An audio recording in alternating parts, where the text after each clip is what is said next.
Estás escuchando XHNEZ 97.3 FM. En Nesa Radio, sintonizando la libertad de expresión, una estación integrante de la Asociación Mundial de Radios Comunitarias, AMARC, México.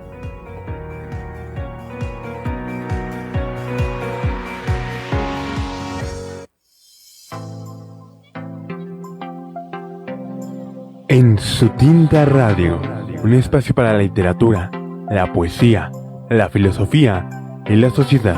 Aquí se lee, se dialoga y se hace humanidad. Bienvenidas y bienvenidos al territorio liberado del pensamiento y la palabra.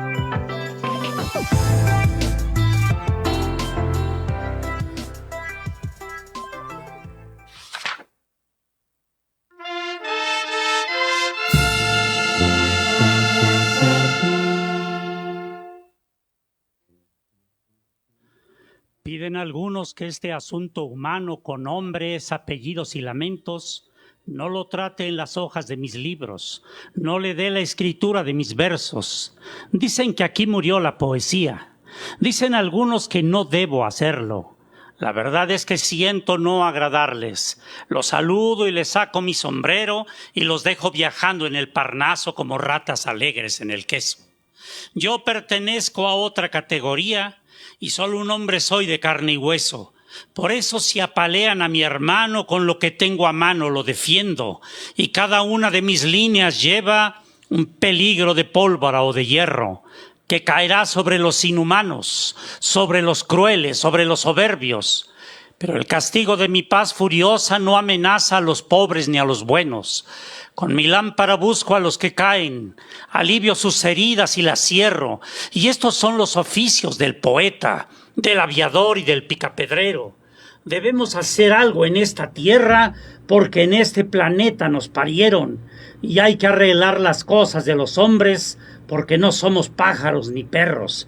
Y bien, si cuando ataco lo que odio o cuando canto a todos los que quiero, la poesía quiere abandonar las esperanzas de mi manifiesto, yo sigo con las tablas de mi ley, acumulando estrellas y armamentos.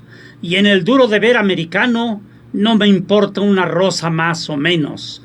Tengo un pacto de amor con la hermosura, tengo un pacto de sangre con mi pueblo. Muy buenas tardes, amigos. Bienvenidos a una emisión más de En Su Tinta Radio. Este sábado 25 de julio les damos la más cordial bienvenida a su amigo Porfirio García Trejo, que el día de hoy estaremos extrañando a Francisco Vázquez Salazar y a Daniel Samperio, nuestros compañeros. El día de hoy no estarán con nosotros, aunque muy probablemente Francisco Vázquez se comunique con nosotros para hablar de alguna cápsula cultural como suele hacerlo. De todos modos les damos la cordial bienvenida y agradeciendo por supuesto a quienes hacen posible este programa en esa radio en el 97.3 FM. Bien, Abraham, que en este momento no lo veo, ahí está, ¿verdad? Que siempre conduce tan acertadamente este tipo de programas, a nuestra directora, Rocío Román Fernández, que el día de hoy no está en cabina, pero que a veces viene a saludarnos. Bien, muy bien, pues nos da mucho gusto estar con ustedes. El día de hoy estaremos hablando una vez más del gran poeta chileno Pablo Neruda, que ustedes saben, el día 12 de julio de este mes cumplió un año más de su natalicio. Él nació un 12 de julio del año de 1904, allá en un pueblecito llamado Parral, en Chile. Aunque, como decíamos en la sesión que tuvimos hace 2 sábados hablando de este mismo poeta, él no creció en ese pueblo, que era muy pequeño. Él volverá a ese pueblo, eso no lo dijimos, ¿verdad? Habrá que decirlo en esta ocasión, que él volvió a ese pueblo, pero 40 años después de haberse ido.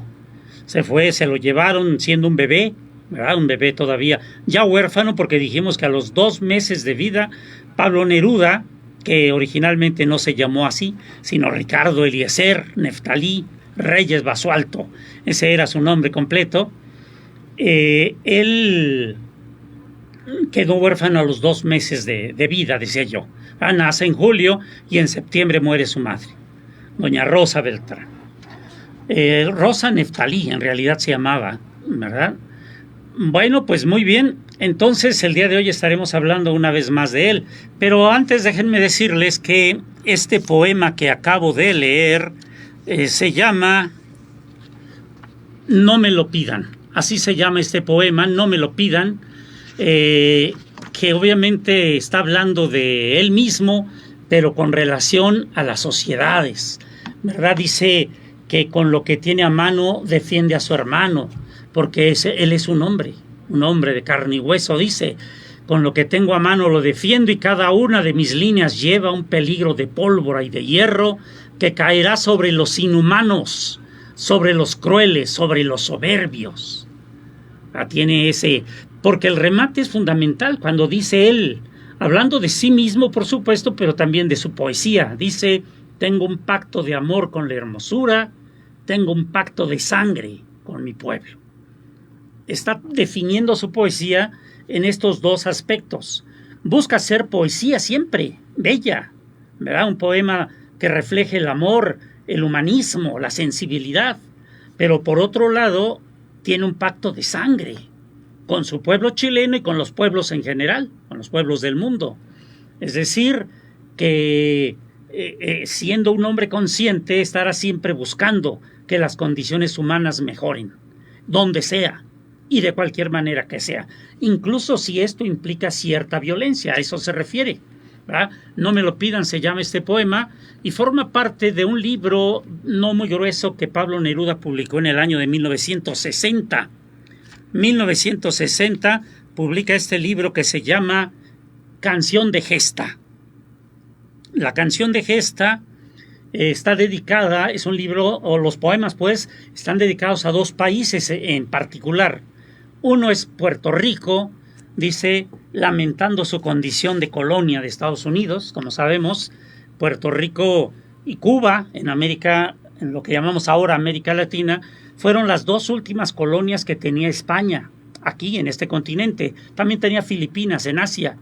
Eran sus tres últimas colonias. Sin embargo, Estados Unidos le declara la guerra a España en el año de 1898, exigiendo que libere a Cuba y que libere a Puerto Rico.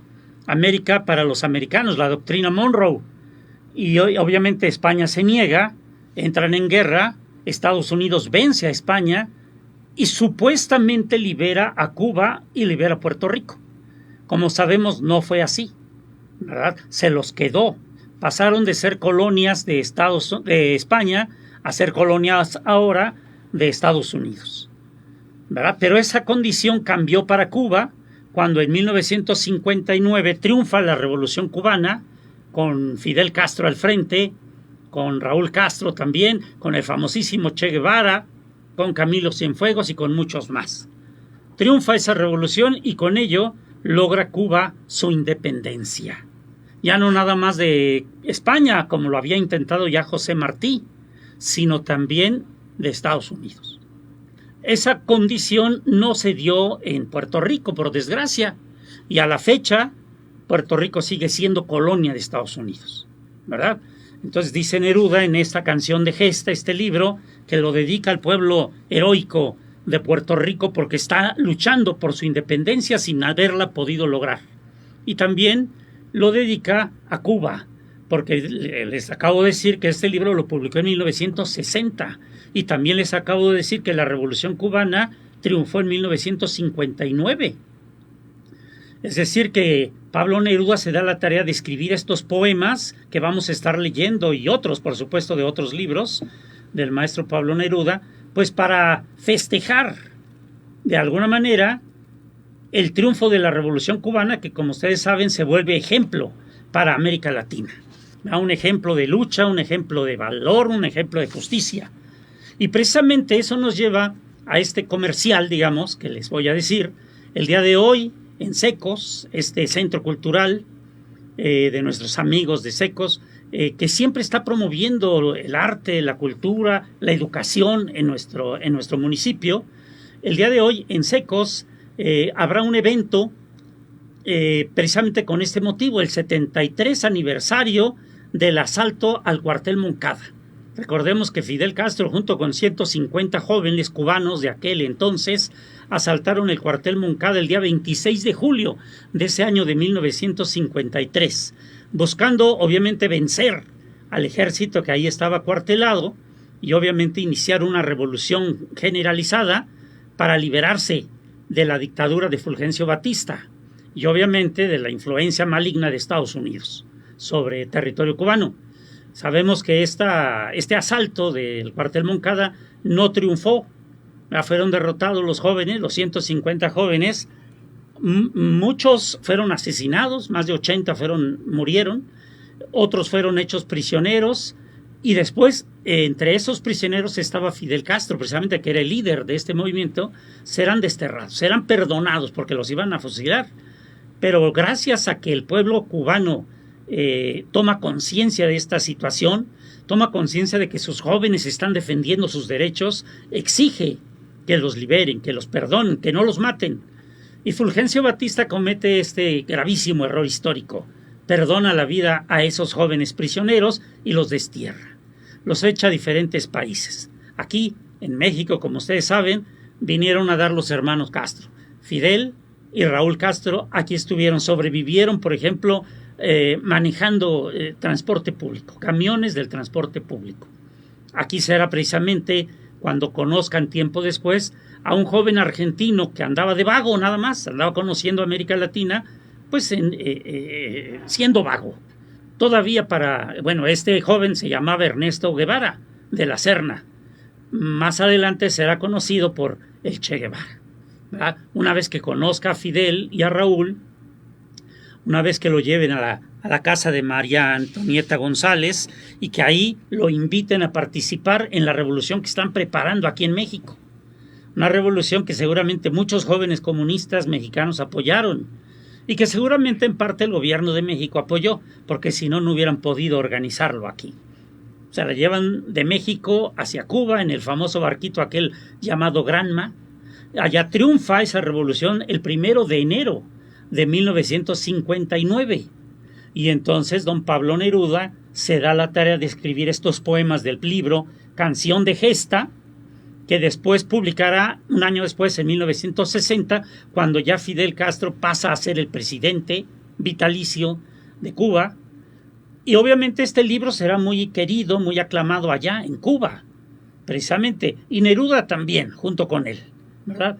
Pero después, obviamente, viene la discusión con Guillén y con otros poetas, y Neruda se aleja de la isla. Pero esa es otra historia. El día de hoy, entonces, en Secos, a las 17 horas, hoy 25 de julio, decíamos, del 2026, se llevará a cabo este evento del 73 aniversario, o con motivo del 73 aniversario del asalto al cuartel Moncada en Cuba, que dice aquí, inició la Revolución Cubana ese día 26 de julio de 1953. Realmente no, la revolución ya viene en forma, reiniciará hacia 3 años después, hacia 1956, cuando el Granma, que acabo de nombrar, parte de Tuxpan, aquí en México, hacia Cuba.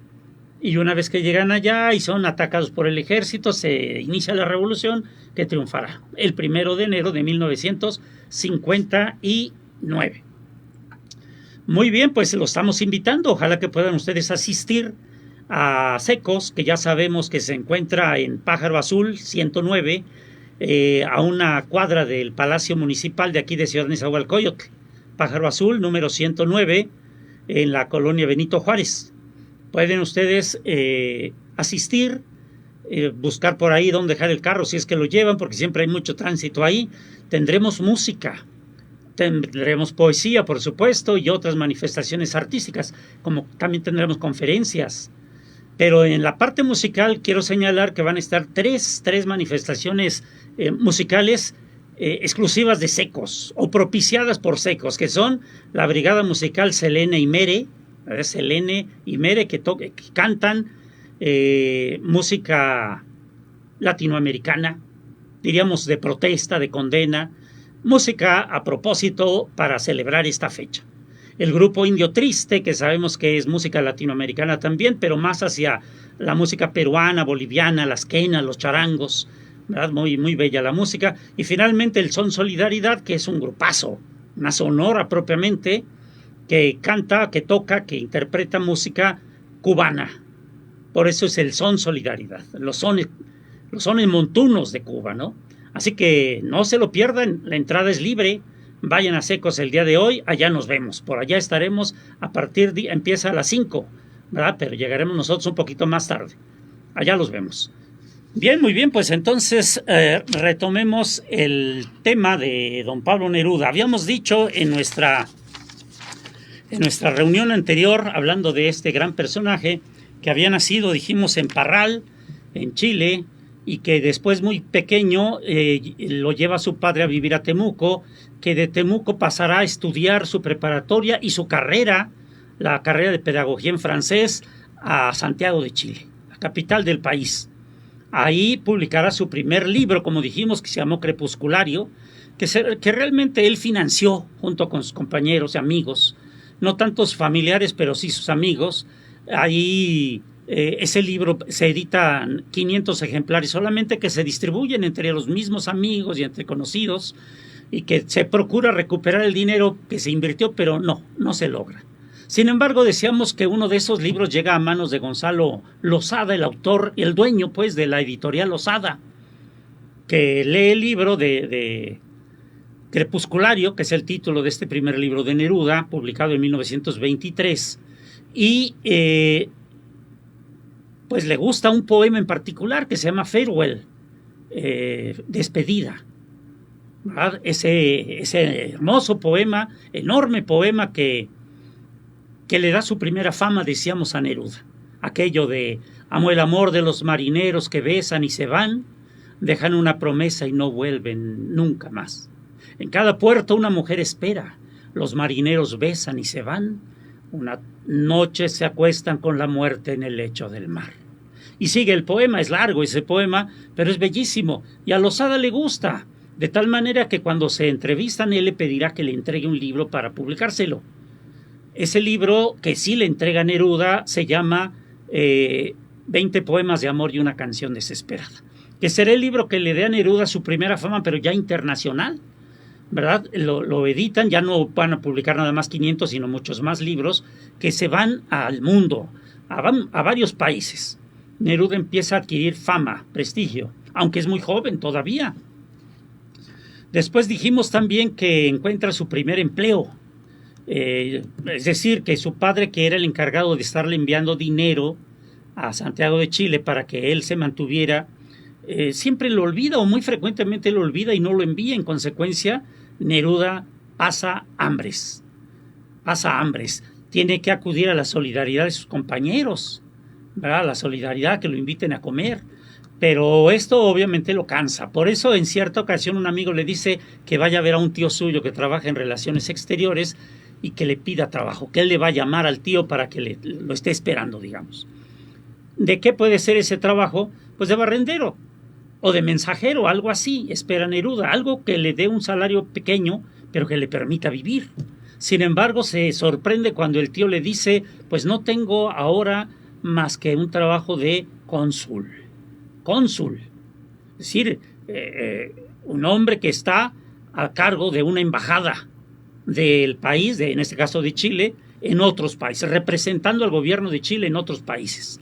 Claro, no es el funcionario principal de la embajada, es el embajador, es el segundo, el cónsul. Sin embargo, es un muy buen puesto, el salario es grande, y Neruda acepta. Acepta, aunque hacerlo implica interrumpir su carrera.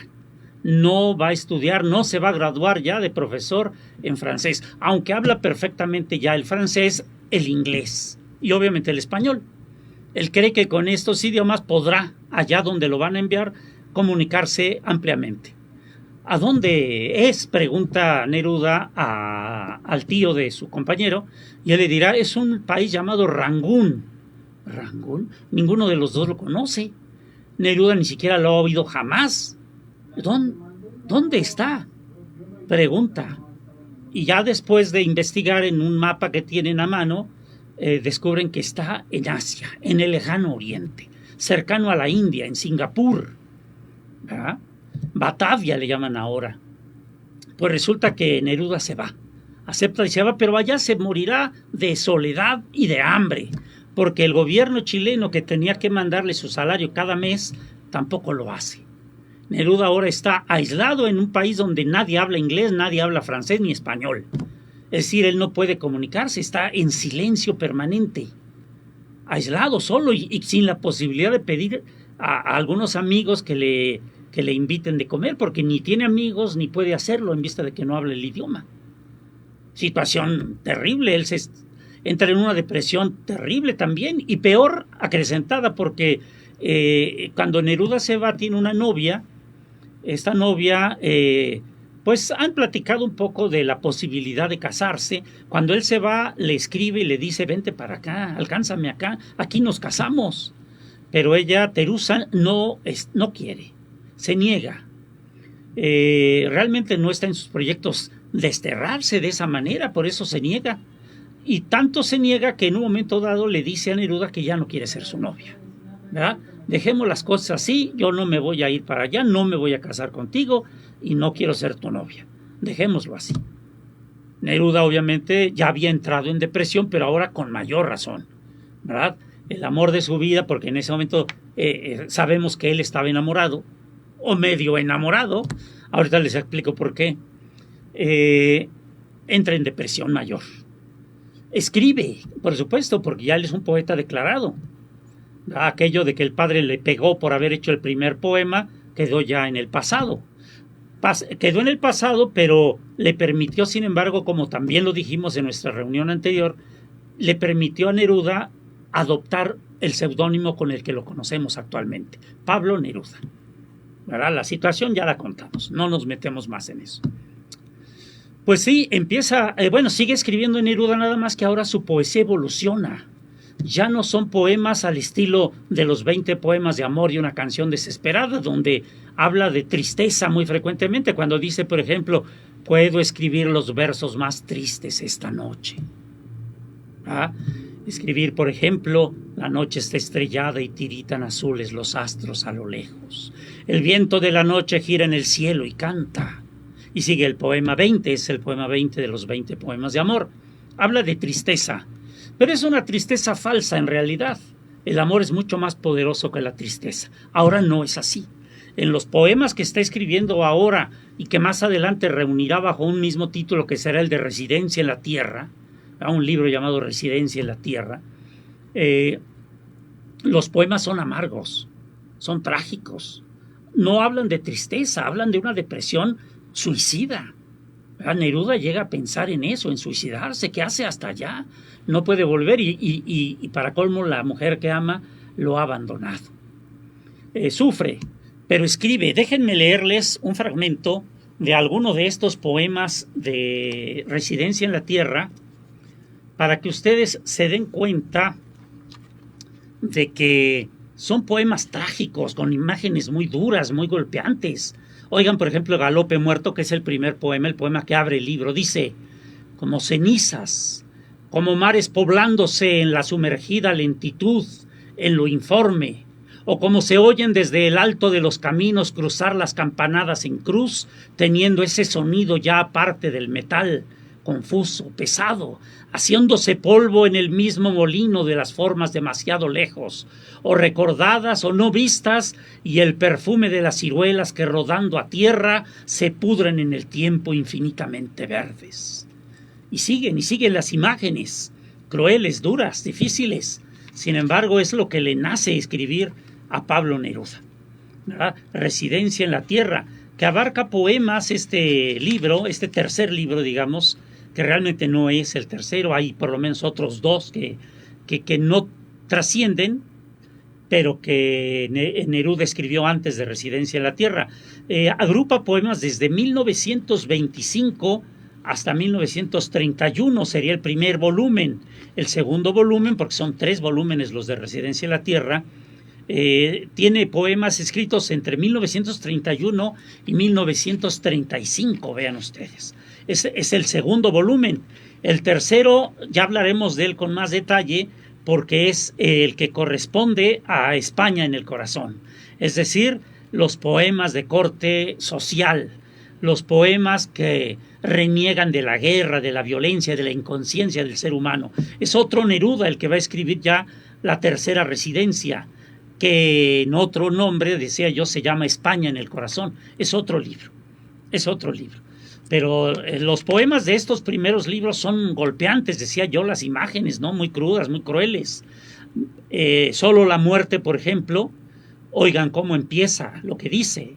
Hay cementerios solos, tumbas llenas de huesos sin sonido, el corazón pasando un túnel oscuro, oscuro, oscuro. Como un naufragio hacia adentro nos morimos, como ahogarnos en el corazón, como irnos cayendo desde la piel al alma. Vean qué cruel son sus poemas, ya no son tristes, decía yo, son amargos, son terribles. Pero bueno, enseguida vamos a continuar hablando del maestro Pablo Neruda. Vamos a una primera pausa, un primer corte y enseguida regresamos.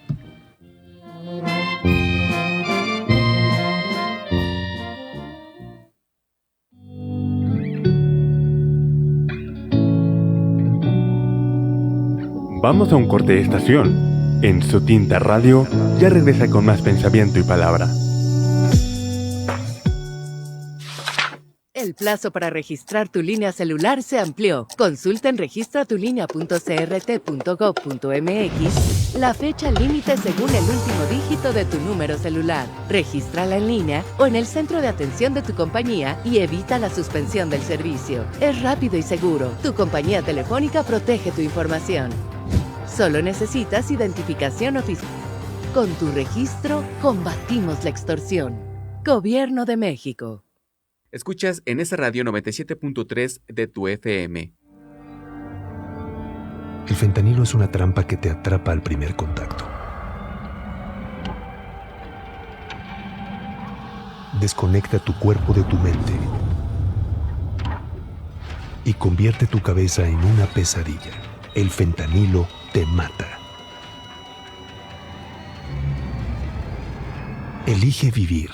Llama a la línea de la vida. 800-911-2000. Gobierno de México. Escuchas en esa radio 97.3 FM.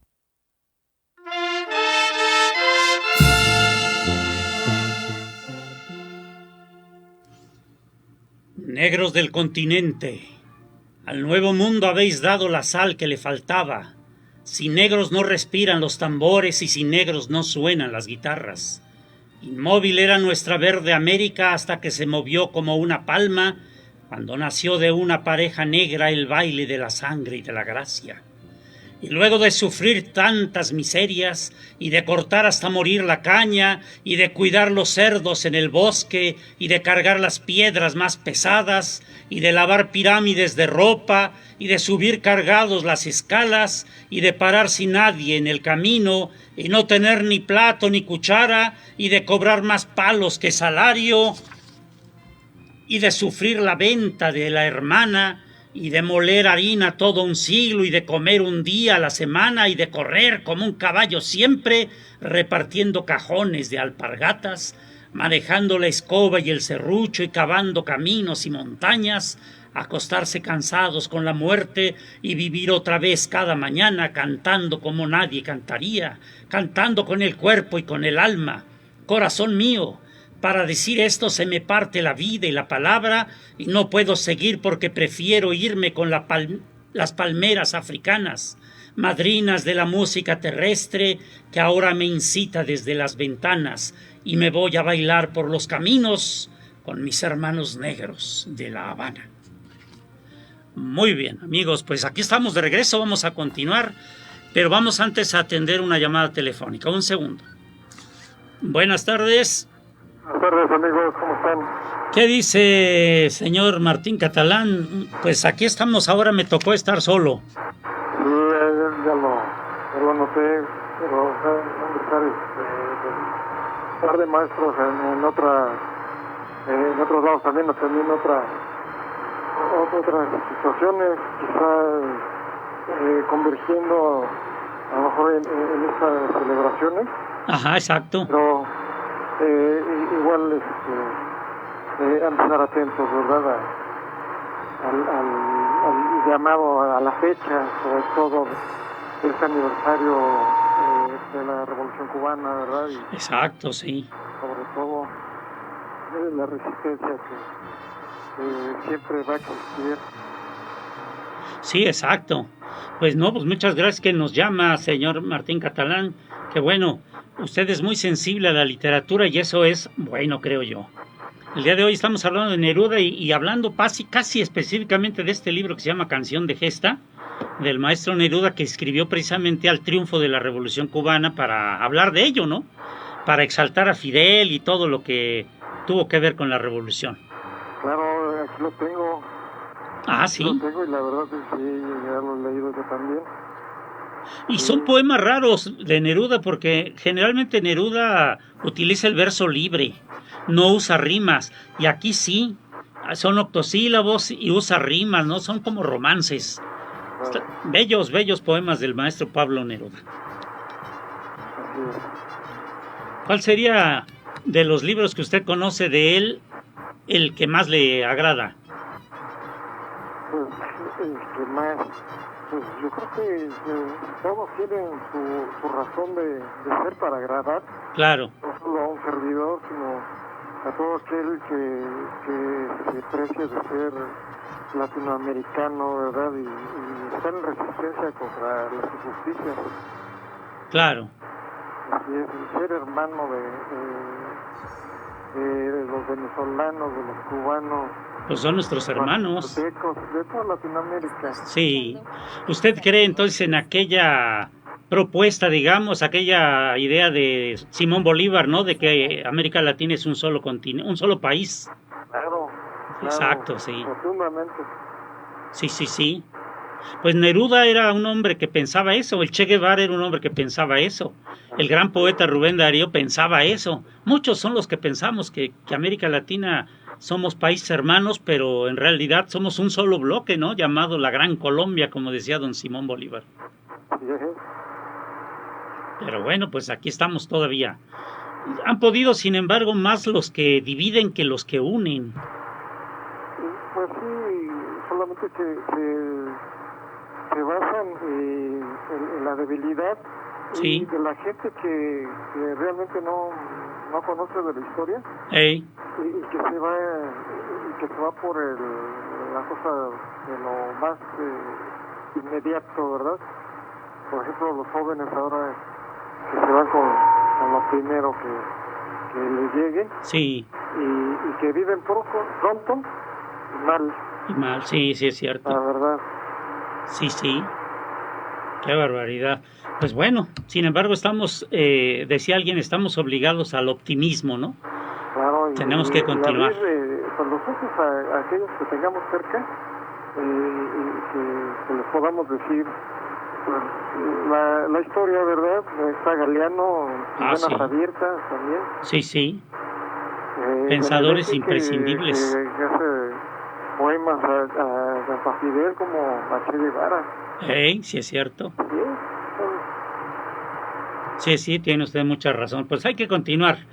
¿Cómo no? Pues muchísimas gracias por la llamada. A ver cuándo nos visita aquí en vivo.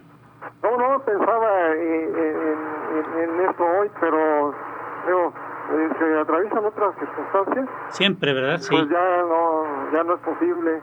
No, pero usted nada más díganos con mucha confianza y aquí es más, véngase el día que quiera, pues de todos modos viene a hablar de cultura y este es un programa cultural. Claro, entonces siempre hará falta. De hecho, la semana pasada me cambiaron la jugada porque yo estaba preparado para estas lecturas de Canción de Gesta. Ajá. Te confieso que he vivido. Sí. Viví en la tierra. Sí. Pero ¿no? se interrumpió porque no vine yo, no pude venir. Sí, ya me la cambiaron con canciones. Y la verdad, no me gustó al principio porque están hablando de un tal Peso Pluma, no sé. Ya. Qué barbaridad. No. Yo creo que ya desde el año pasado la presidenta hizo esto de ser posible de unir a los mexicanos que están allá en Estados Unidos con esta certamen de México Canta, y está muy bueno, la verdad, que empiecen a ver el camino los jóvenes, pero por una unidad, ¿verdad?, de los mexicanos aquí y allá, que pues, la verdad esto es más mexicanos allá que estadounidenses. Sí, sí es cierto. La verdad, y latinos sobre todo. Sí, latinos, sí, no nada más mexicanos. No, nada más, pero están en más de la mitad del territorio que les dejó Santana. Sí. Por eso hablan de que estamos recuperando lo que nos robaron. Así es, con la existencia de nuestros connacionales allá. Ajá. Entonces, están habitando el país que de origen ha sido nuestro. Era nuestro, claro. Y que es de ellos. Sí, es verdad. Fíjese, pues hay mucho de qué hablar, muy interesante, ¿no? ¿Cómo no? Bueno, pues lo esperamos por acá cuando usted nos diga. ¿Tiene mi número telefónico? Sí, claro, lo tengo, porque ya que me lo proporcionó para esto del arreglo de ahí. Sí, recuerdo. Sí, se lo di a mi hermano. Sí. Y en dado caso de que él no pueda, está mi sobrino también. Sí. Y está mi primo. Cualquiera de los tres, si van y le hacen el presupuesto y le conviene, pues adelante. Bueno, pues entonces si me echo una llamadita, platicamos, ¿no? Bueno. Bueno, maestro, pues vamos a continuar entonces. Bueno, hasta luego. Muchas gracias. Hasta luego. Gracias. Hasta luego, sí. Y bueno, pues regresamos, vamos a continuar con el maestro Pablo Neruda y vamos a hablar de algo muy específico. Pablo Neruda vino a México como cónsul también. Aquí estaba cuando muere su única hija, Malva Marina, que padecía de hidrocefalia. Ya dije eso. Se pone tan triste Neruda por la muerte de la niña, me parece que de 8 años, y renuncia al consulado y se va hacia Chile. Allá, sin embargo, una vez que se repone anímicamente, se mete al Partido Comunista chileno, y participará en las elecciones de 1941 y ganan. Curiosamente, el Partido Comunista gana la elección por primera vez y por única vez hasta ese momento. Sin embargo, el candidato que ponen, Gabriel González Videla, que será el presidente de la República, traiciona al Partido Comunista. Una vez que se sienta en la silla presidencial, empieza a negociar con Estados Unidos, que ya ven que es el azote de América Latina, Estados Unidos. Entonces se empieza a negociar con Estados Unidos y obviamente traiciona a los comunistas. Los empieza a perseguir, los mete a la cárcel. Para entonces Neruda ya es senador de la República por la parte del desierto de Antofagasta. Él es el senador de aquel lugar. Y en el Senado, obviamente, ataca al presidente de la República, lo ataca como traidor, de traidor no lo baja. Por eso González Videla se enfurece contra ese senador y trata de atacarlo, pero los senadores tienen fuero. Entonces Neruda por el momento está tranquilo, aunque otros compañeros del partido sí son perseguidos, encarcelados, incluso hay muertos. Neruda, sin embargo, sabe que lo van a desaforar, cosa que ocurre más adelante, y entonces Neruda pasa a ser personaje clandestino. Tiene que empezar a huir de un lado a otro para evitar que lo aprehendan. Va a las casas de muchos compañeros del partido que lo esconden, y finalmente deciden que no puede ser nada más que se ande escondiendo porque tarde o temprano lo van a aprehender. Por eso deciden sacarlo del país. Sin embargo, es muy difícil porque la policía, el ejército, la policía, están vigilando el aeropuerto principal, están vigilando las fronteras, están vigilando las salidas por barcos, etcétera. Entonces, ¿cómo sacar a Neruda? Aquí la historia es muy bella porque resulta que la misma idea viene de los integrantes del partido. Solo puede salir del país cruzando los Andes. Hay que cruzar los Andes e internarse en Argentina y de ahí pues pasar a Europa, por supuesto, para poder continuar, cosa que hacen. Naturalmente, él mismo cuenta esta historia en sus memorias, confieso que he vivido, pero la mejor manera, digamos, el mejor personaje que lo cuenta es Volodya Teitelbaum, un político amigo de Neruda que vivió en aquellos momentos también, aunque era más joven que Neruda. Nos narra en su libro Neruda, que se llama esta biografía maravillosa, nos narra cómo en diferentes automóviles lo van llevando hacia la parte oriental pues del país, hasta llegar a la cordillera de los Andes. Ahí pernoctará en algunos ranchos de amigos y finalmente, gracias, y finalmente a caballo subirán la montaña pues y cruzarán hasta Argentina. De ahí partirá Neruda hacia Inglaterra, hacia Francia específicamente, e iniciará un periodo de 3 años donde no puede volver a su país, donde ya no es perseguido, pero no puede tener calma. Pero bueno, parece que el maestro Francisco Vázquez Salazar está con nosotros. Vamos a recibirlo. Maestro Paco. Hola, Paquito. Buenas tardes, qué gusto saludarte. El gusto es mío, Paquito, qué bueno que nos estás llamando. Y escuchaste muy atentamente y con un fraternal reclamo. Bueno, es un reclamo doble. ¿Ah, sí? Primero, saludar a todos nuestros amigas que nos hacen el favor de sintonizarnos hoy esta tarde. Yo hago esta llamada desde un municipio poblano, ahora me tocó venir para acá. Pero bueno, siempre buscando tener el espacio para platicar contigo, y la verdad que muy bien. Creo que cuando tienes invitados o conductores como Daniel o como tu servidor, la verdad es que lo hacemos mal y no dejamos que te luzcas, porque realmente tienes mucho que decir, das cátedra, y nomás te estamos interrumpiendo. No, pero no es un programa personal, es un programa grupal. No, yo lo sé, pero la verdad es que se disfruta cuando también tú solo acometes el programa y aprendemos. Y bueno, ya después de saludar a la auditoría, a nuestros compañeros que hacen posible que estemos al aire, a Abraham, que me dio mucho gusto saludarlo ahorita, sí. Te decía 2 reclamos, voy a empezar de lo particular a lo general ahora. Perfecto. Hay un libro tuyo, y ahorita voy a hablar de él, que se llama Pablo Neruda, Tentativa de un hombre infinito. Cierto. Es de cuentos. Son 100 páginas.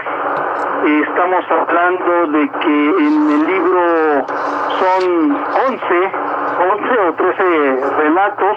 13, sí. Ya tú corrígeme, por favor. Y hay uno, ahorita que estabas hablando de Neruda en la política. Cierto. Que se llama así solamente Candidatura, ¿verdad? Sí, es cierto. El de Candidatura. ¿Sí me escuchas bien? Sí. ¿Se habrá cortado? No, te estamos oyendo, Paquito. Hola. ¿Sí me oyes? ¿Al aire o no? Sí. Sí, es que te oigo muy lejano, perdóname. No. Sí, Candidatura se llama este cuento. Sí, es Candidatura, así es que dejé de escucharte y perdón, son minutos valiosos, así es. Un cuento en el que haces ver a Neruda como el candidato del Partido Comunista. Sí. ¿Es correcto? Cierto. No para la senaduría, sino para la presidencia. Sí, para ¿verdad? la presidencia.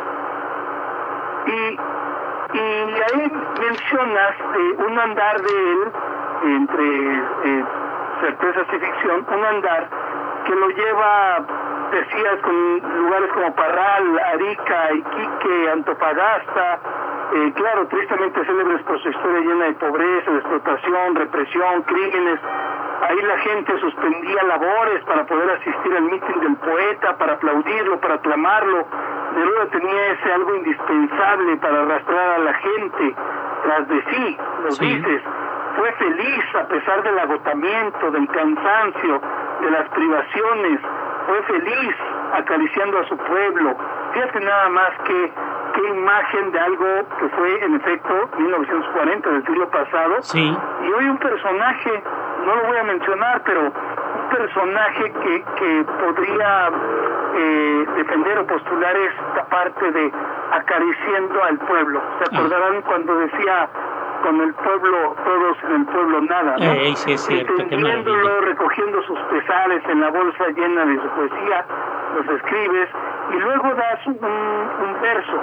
Ojalá nos puedas decir de qué poema, donde dice, perdón, es una estrofa, donde dice: norte, llego por fin a tu bravío silencio mineral de ayer y de hoy.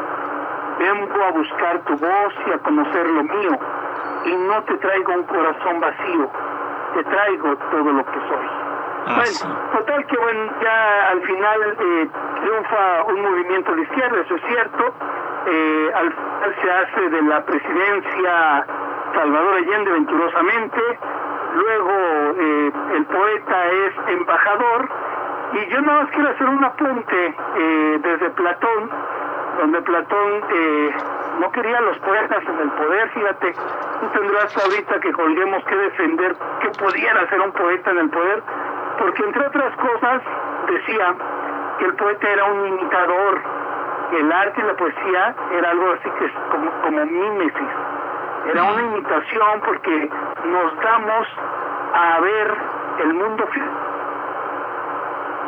describirlo para imitarlo, ¿ya? Sí. Donde pues tendemos hacia la fantasía, no hay razón, y por eso él oponía a que en vez de un poeta fuera un filósofo el que gobernara un país. Sería como el gobernante perfecto. Tanto así, en la República le llamó el filósofo rey, ¿no? Filósofo rey. Luego él recula un poco, de la República pasa a un libro que se llama Las Leyes, donde dice, bueno, sí, el poeta sí puede ser, claro, y tiene que ver, entre otras cosas, con sus trazas morales del poeta. Resulta ejemplificante en su conducta, en fin, de Platón después como buenos atributos para darle el espacio y decir, bueno, sí puede ser un político. Pero bueno, creo que tú tendrías tus asegúnes, le pudiera replicar a Platón, y claro que un poeta puede ser un buen gobernante. Aristóteles, después, déjame decirte rápido, defiende que sea un poeta, no está de acuerdo pues con Platón, pero ya luego lo platicamos con más calma. Solo quería hacer esa provocación. Pero, Paquito, perdón, pero ya tenemos ejemplos, ¿no? Era complicado que pudiera ser un poeta el que llegara a gobernar. Ya nos contará sus hazañas o sus venturas y desventuras teniendo él misiones, sobre todo misiones diplomáticas, ¿no? Sí. Pero sabíamos que era un personaje también de una pieza, explotaba, no andaba con medias tintas, en fin, y ponía en prenda, ¿no? Toda su trayectoria, toda su capacidad política, todo su recorrido, y se podía ver que algo no estaba bien. Tenía que ver con alguna injusticia, alguna deslealtad, alguna traición, y pues miren ustedes que el mundo de la política es así. Y el segundo, este era un reclamo por el tema de cierta, cuéntanos, como en tu libro nos dices que él competía para ser más que senador, ¿no? Claro. Pero el segundo es que está agotado tu libro, Porfirio. Un muy buen libro, lo repito, Pablo Neruda, Tentativa de un hombre infinito, cuentos, bajo el sello de los poetas en construcción. Resulta que no lo podemos hallar en ningún lado, y dichosos los que tengamos un ejemplar de estos. Creo que tiraste nada más 1000, y creo que te vamos a emplazar a que hagas pronto una nueva edición. Yo tuve la fortuna de presentar esa primera edición, creo que le fue muy bien. Sí. Porque fíjate, aquí yo lo que digo es, con una pluma como la tuya, respetando las técnicas del cuento, evidentemente, siendo tú siguiendo la pauta, la vida de este personaje tan grande como nos los has dicho. Yo resumía Pablo y el amor, Pablo y Maruca, Delia, Matilde, Alicia, Pablo y su querida Malva, a la que siempre despide sin nunca irse ambos, Pablo embajador, candidato, trashumante de las letras, Pablo chileno, mexicano, latinoamericano, mundial, mundano, Pablo pulsante, enfermo, librepensador, hasta el final de sus días, Pablo el de la Isla Negra, a la que le puso nombre y fue capaz de clavar un barco en tierra firme para vivir como navegante de sus pasiones allí en ese espacio, Los 13 muy bien, Porfirio, en estos 13 cuentos, son 13. 13, que sí. nos relatan lo infinito que puede llegar a ser un hombre, por eso el nombre de tu libro, Pablo Neruda, Tentativa de un hombre infinito. Yo digo, sí, aquí encontramos esta tentativa del infinito que puede llegar a ser un hombre. Para grata sorpresa, son varias las fuentes a las que recurres para darle realismo a tus historias, donde bueno, también la ficción, como ya vimos, es necesaria, la anécdota, la trama, pero te desborda apasionadamente y favorablemente para el lector, porque en verdad disfrutamos mucho cómo nos va llevando a conocer de una manera muy didáctica, ejemplificante, con mucho conocimiento detrás, pedazos de ese infinito de este hombre. Así que bueno, se trata de un texto, lo digo para que se animen de verdad a buscar este libro, es un texto que nos forma, representa una muy creativa forma de ir a la biografía de un inmortal de la literatura, de ahí que de la selección bibliográfica, pues yo destaque una media docena de libros escritos por Neruda para contarse y que Porfirio tenga cierta exactitud para tomarlos y contarlos.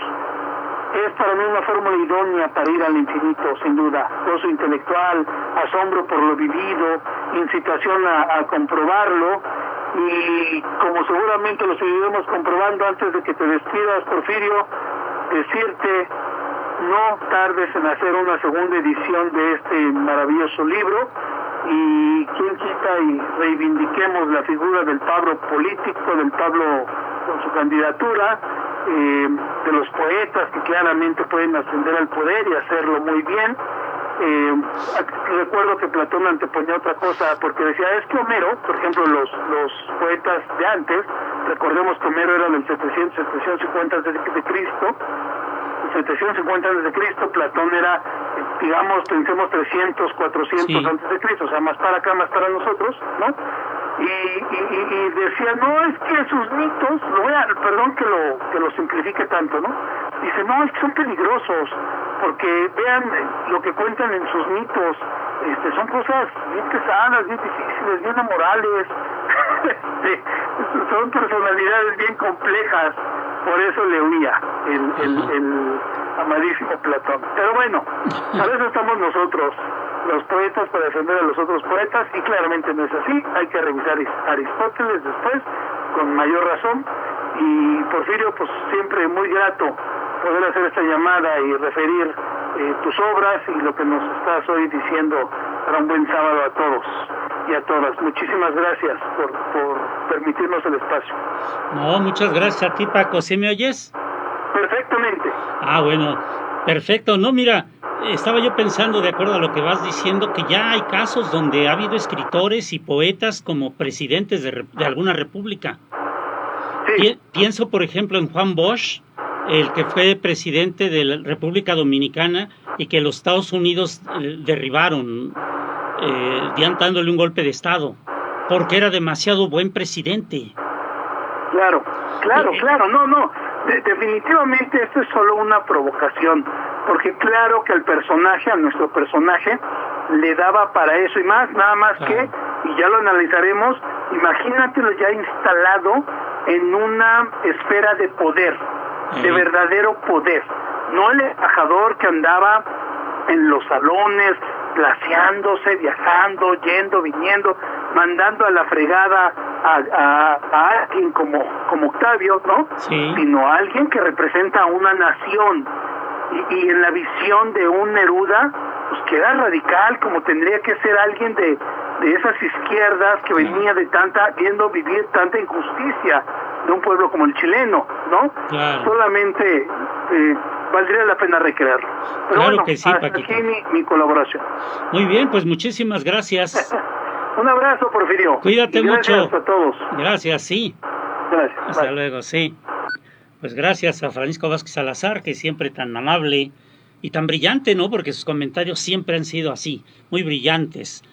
Pues vamos a continuar ya casi para rematar nuestro programa, porque el tiempo, como ustedes saben, vuela.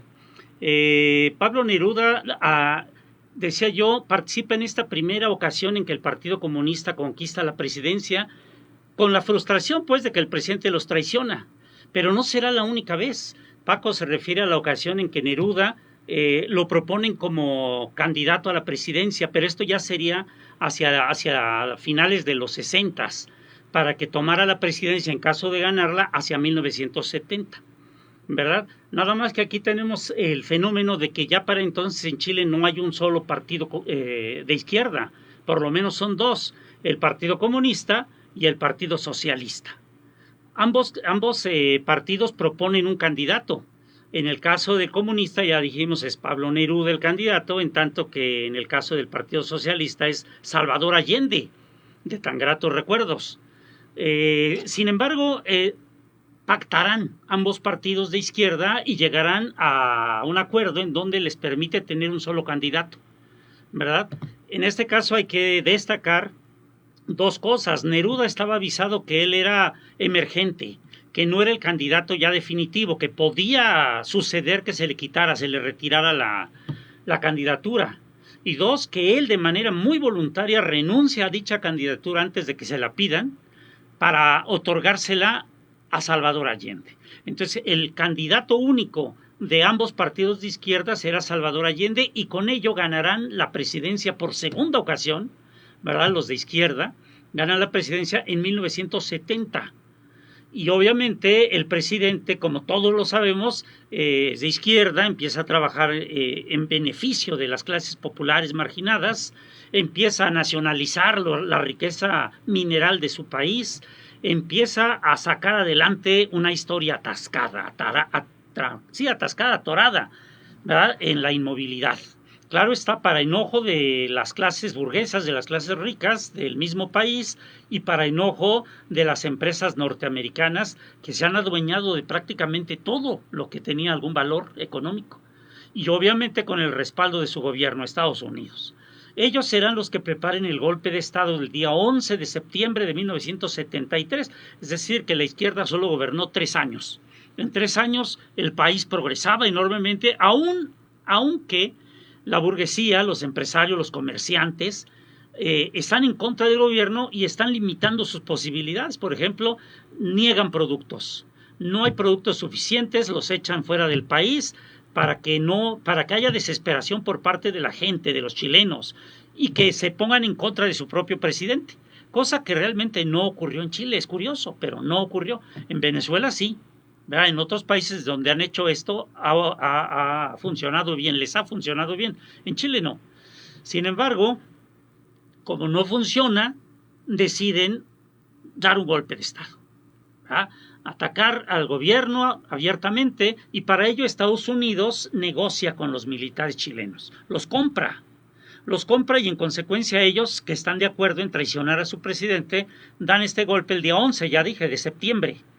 En ese golpe obviamente muere Salvador Allende. Algunos dicen que él mismo se quitó la vida, otros dicen que no, que cuando lo encontraron ya estaba muerto, pero porque había recibido balazos, ¿no?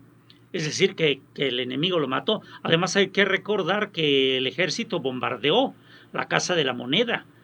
Entonces no sabemos, pero lo que sí sabemos es que Neruda ya estaba para entonces enfermo de cáncer. De hecho, con el triunfo de la izquierda, Neruda es enviado como embajador a Francia, a París. Desempeña su puesto de una manera brillante, pero pronto le aparece en 1971 el cáncer. Aparece un poco antes de que a Neruda se le otorgue el Premio Nobel de Literatura, que ustedes saben que es el mayor reconocimiento que puede dársele a un escritor del mundo, ¿verdad? Entonces él empieza a sufrir de cáncer de próstata. Sin embargo, recibe el premio, es feliz, como nunca lo fue. Él pensó que nunca se lo iban a entregar, y alguien que se lo entregó dijo: Neruda merece el premio desde hace ya mucho tiempo atrás, no se lo dábamos porque es comunista, así dijo. Sin embargo, ahora se lo daban porque el comunismo ya era gobierno en Chile y estaban haciendo las cosas muy bien. Neruda se ve precisado, dada la enfermedad, a renunciar a su cargo de embajador y a volver a su país, a tratar de atenderse, y lo hace. Sin embargo, el cáncer sigue avanzando, no hay manera de detenerlo. El día del golpe militar se pone muy grave. Matilde Urrutia, su esposa, su última esposa, porque hay que recordar que tuvo 3. La primera la nombramos, que era María Antonieta Genaar, la mamá de Malva Marina, de su única hija. La segunda fue Delia del Carril, a quien apodaban la Hormiguita, una pintora argentina, mayor de 20 años mayor que Pablo Neruda. Sin embargo, una gran mujer, una gran compañera que lo relaciona en el mundo de los grandes artistas y que le ayuda mucho, pues, la verdad. Sin embargo, llega un momento en que ya no se entienden, se divorcian y Neruda se casará con Matilde Urrutia. Matilde es la que será su esposa cuando Neruda muera. Ella lo lleva al hospital, a la clínica de Santa María, ahí lo atienden, pero curiosamente lo deja estable. Llega el embajador mexicano de parte del presidente Luis Echeverría, que ahí está un avión mexicano para traerlo a México a Neruda cuando él lo diga, en el momento en que él lo diga, para salvarle la vida, porque los militares lo pueden matar. Aparte se tiene que atender el cáncer y tal vez le resulte más fácil hacerlo en México. Neruda finalmente acepta ser trasladado a México, pero necesitan ropa, necesitan cosas. Matilde sale del hospital y va a Isla Negra, donde estaba su casa, a traer todas esas cosas. Cuando regresa, Neruda ya murió. Está en los sótanos del hospital el cadáver. Esto dará origen a una duda. ¿Cómo fue que murió así si lo dejó estable? Tal vez lo asesinaron. Y después por eso exhuman el cadáver de Neruda, se le estudia para saber si tiene, si fue envenenado o no, y se encuentran ciertas bacterias que no tenían por qué estar en los huesos de Neruda. Algo provocó que estuvieran y ese algo pudo haber sido el veneno que se le inyectó.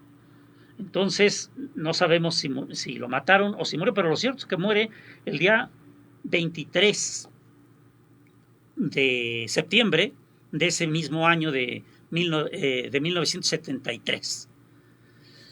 En fin, Neruda estaba a punto de cumplir los 70 años. Había preparado 8 libros para celebrarse él mismo. Muere a los 69 y en consecuencia no puede ya celebrar. Sin embargo, los libros aparecen. 8 libros, no muy gruesos, pero muy interesantes. Por ejemplo, Jardín de Invierno, el libro Aún, ¿no? 8 libros muy interesantes. Habrá que leerlo. Hoy día podemos conseguir las obras completas de Neruda. Son 5 volúmenes que en primera instancia se editaron en Argentina, la editorial Osada precisamente, y hoy día se editan en España, Seix Barral, pero se pueden conseguir muy fácilmente aquí en México. Es muchísima la cantidad de poesía, son casi 50 libros de poesía de Pablo Neruda, entre los que hizo ya de manera muy definitiva y los que hizo siendo muy joven, incluso siendo niño, ¿verdad? Pero hay casi 50 libros de poesía, aparte de sus memorias, por supuesto, que es una prosa poética maravillosa la que utiliza ahí para narrar. Hay 2 libros en realidad de la biografía de Neruda. Uno es ese que ya hemos nombrado, Confieso que he vivido, y el otro, por supuesto, es Para nacer he nacido. ¿Verdad? Son los 2 libros de memorias de Pablo Neruda. Pues no queda más que despedirnos, hombre, siempre con la prisa de que el tiempo nos persigue, nos corretea, nos echa del planeta. Y bueno, pues nos despedimos de ustedes, pero obviamente invitándolos a que dentro de 8 días nos acompañen en una emisión más de En su Tinta Radio. ¿Verdad? Es un programa cultural, como les decía, un programa que quiere llegar hasta sus casas para invitarlos a leer. ¿Verdad? La lectura es seguramente la actividad más próspera, la actividad más noble que puede desempeñar el hombre. Hoy día hay muchos distractores para los jóvenes, para todos, que nos alejan de la lectura, pero no lo permitamos. Leer desarrolla capacidades, habilidades, ¿verdad? Entonces, sigamos en su Tinta Radio, porque su finalidad es noble, hacer que ustedes, amigos, se interesen por la literatura, por la cultura, por el arte y que sigan desarrollando capacidades. Pues su amigo Porfirio García Trejo les agradece su atención y se despide de ustedes. Hasta el próximo sábado. Muchas gracias por su atención.